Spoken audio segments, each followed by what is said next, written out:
ನಮಸ್ಕಾರ. ಮಿರ್ಲೆ ನಮ್ಮೂರು ಚಾನಲ್ಗೆ ಸ್ವಾಗತ. ನಾನು ಮಂಜುನಾಥ್ ಮಿರ್ಲೆ. ಜೈ ಶ್ರೀರಾಮ್.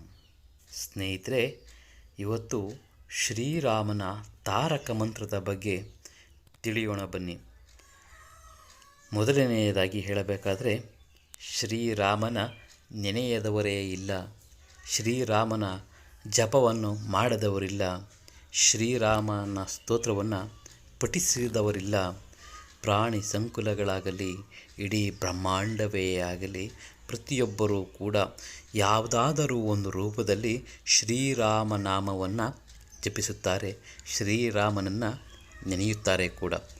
ಹಾಗಾದರೆ ಶ್ರೀರಾಮ ಮಂತ್ರದ, ಶ್ರೀರಾಮನ ತಾರಕ ಮಂತ್ರದ ಶಕ್ತಿ ಏನು?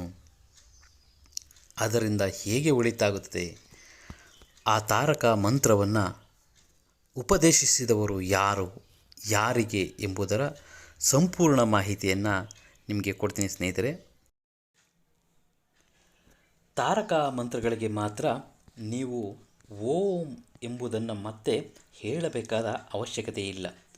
ಅದಿಲ್ಲದಿದ್ದರೆ ಪ್ರಪಂಚದ ಯಾವುದೇ ಮಂತ್ರಗಳಿಗೂ ಓಂ ಎಂಬ ಉಚ್ಚಾರ ಮಾಡದೆ ಪ್ರಾರಂಭ ಮಾಡುವ ಅಧಿಕಾರವೇ ಇಲ್ಲ.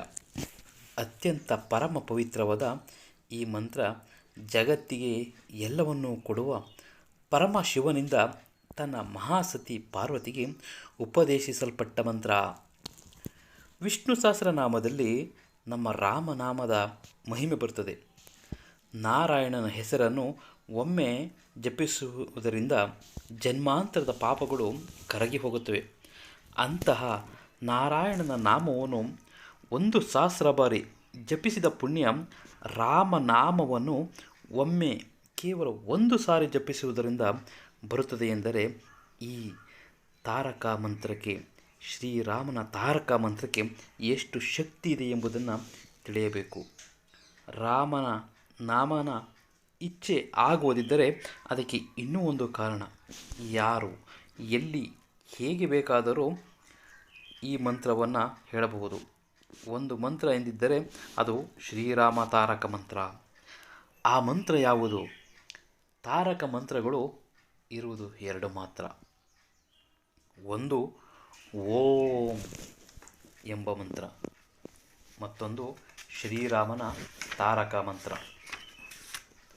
ಅದೇ ಶ್ರೀರಾಮನ ತಾರಕ ಮಂತ್ರ: ಶ್ರೀರಾಮ ಜಯ ರಾಮ ಜಯ ಜಯ ರಾಮ, ಶ್ರೀರಾಮ ಜಯ ರಾಮ ಜಯ ಜಯ ರಾಮ, ಶ್ರೀರಾಮ ಜಯ ರಾಮ ಜಯ ಜಯ ರಾಮ, ಶ್ರೀರಾಮ ಜಯ ರಾಮ ಜಯ ಜಯ ರಾಮ.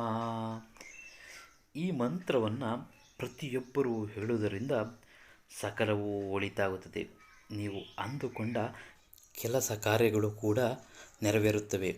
ಹಾಗಾಗಿ ಎಲ್ಲರೂ ಕೂಡ ಶ್ರೀರಾಮನನ್ನು ಧ್ಯಾನಿಸಿ ಮತ್ತು ನೆನೆಯಿರಿ. ಜೈ ಶ್ರೀರಾಮ್.